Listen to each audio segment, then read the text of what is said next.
Sveicināti entuziasti! Mani sauc Oļegs Sarokins un šomēnes es vērtēšu un komentēšu jūsu novembra top 10.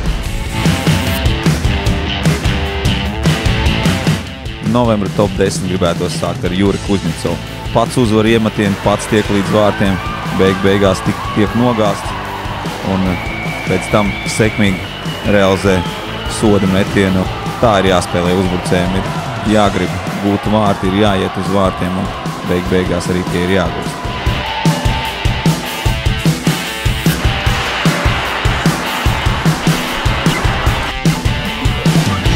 Devītā vieta. Uģis Melbārds. Metiens no savas zonas. Arī iet vārtos, ziniet, kas mums vairāk patīk, vārtsargs parāda. Tas neko nevar darīt. Jā, protams, tādiem vārtiem ir jābūt topā. Ja tādi vārti ir, tiek reģistrēti, tad ir jābūt topā.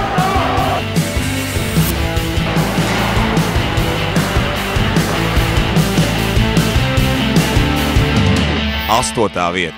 Katrā sev cienošā topā jābūt arī kādam seivam, kādai vārtsarga spēlē. Un šeit Mārcis Japs izvalk bulīgu.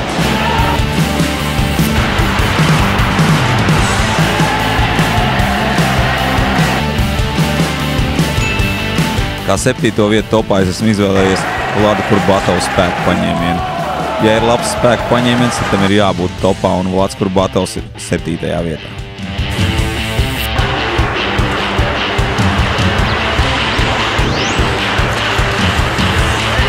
Sestajā vietā Hokeja kluba Taurus spēlētājs Mārtiņš Jansons. Labi uzsākts uzbrukums no saviem vārtiem, solo caur aizsargiem un labs finišs.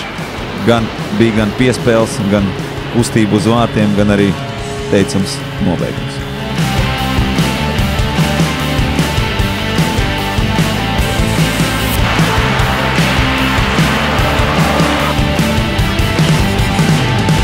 Piektajā vietā Mārtiņš Lipskis ar pārdomātu spēli pašā galotnē.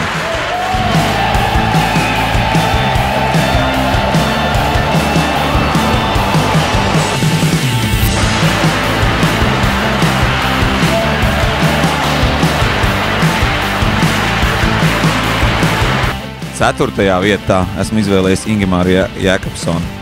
Laba spēle uzbrukuma zonā, ripa nogādāt uz vārtu priekšu un teicams metiens augšējā stūrī no neērtās puses.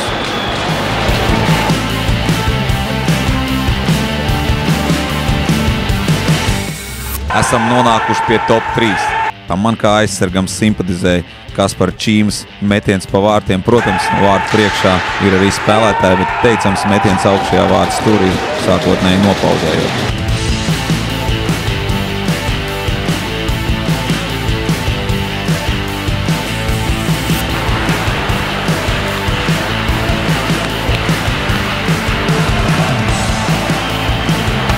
Otrajā vietā redzam, kā ir jācīnās līdz galam. Pacelt tiesneša roku, atgūta ripa, teicam piespēle Krišam Lipšanam un spinaram. Kaut kas no Oļega Sarokina, tikai ar metienu vārtos ar vārtu būmu.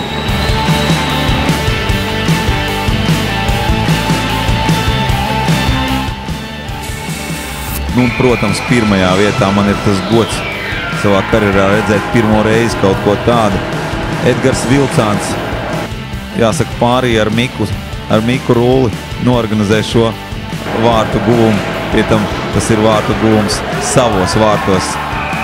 Hokejs nav tikai spēka cīņa, nav kaut kādas tās dusmīgās emocijas. Hokejs ir arī prieks, un es domāju, šādam momentam ir jābūt kā pirmajam, jo kaut kas tāds notiek varbūt vienreiz 10 vai vienreiz 20 gados.